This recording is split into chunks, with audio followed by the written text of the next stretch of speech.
Okushaba kw'abaha kanisa ya Kisenyi Church of Uganda mbarara kwaikwaho abebembezi hamwe n'abanyadini abandi abokuruga omudini y'Obusiramu aba abantu basima omurimo gw'ekanisa ekorire ekyanga eki.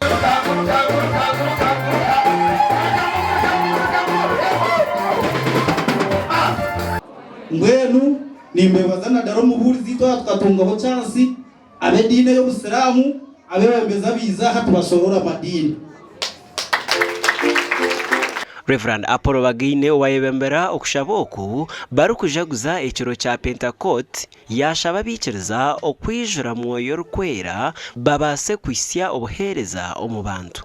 Aho hamani ko mwoyo rukwera na yana kamba na yana burura na yana kuromura mu bakora oreba ngo hamani ko mwoyo rukwera kandi kamukagiriwe.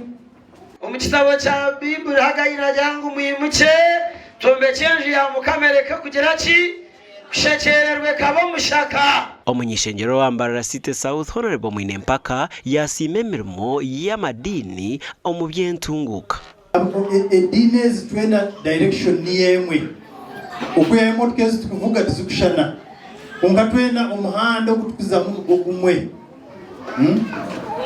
so mwe kubune mpaka yaherezayo omuganda gw'obushaho igana bwa siminti okugumizamo na bwombeka y'ekaniseji. Basima mulimo kubashyikizeho sofa so twatwizera kuba supportinga kugira ngo amara church yabo tukabaraganiseze shaho za siminti kare so riza twatwizera kushyikiza ekitwabe tubaraganize katika ngufezeji ehwe omeza abirgonka kandi rwitaga miliyoni 9 kandi omuganda muhango gwa siminti guyaturetera gwatubya ha fezeji.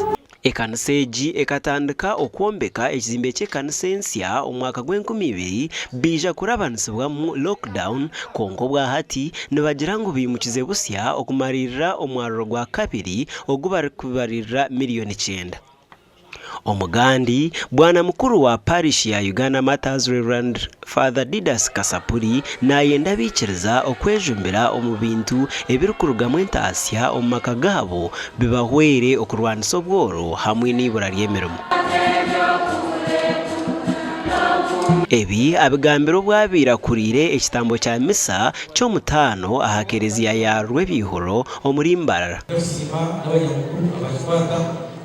Kugira abantu basima Rwebihoro sekeji erushakwa atabira parish Uganda Matters kwa mahage atabira parish atabira muhero parish yifatire bage abandi igana almost maganani abatahungana ya Kristo abahiruka mu kizezi abantu bavuga bakuyane Father Kasapuri nagira ngo abantu bine kwega kukora ebirukurugamu entasya baruge omu kutega engaro.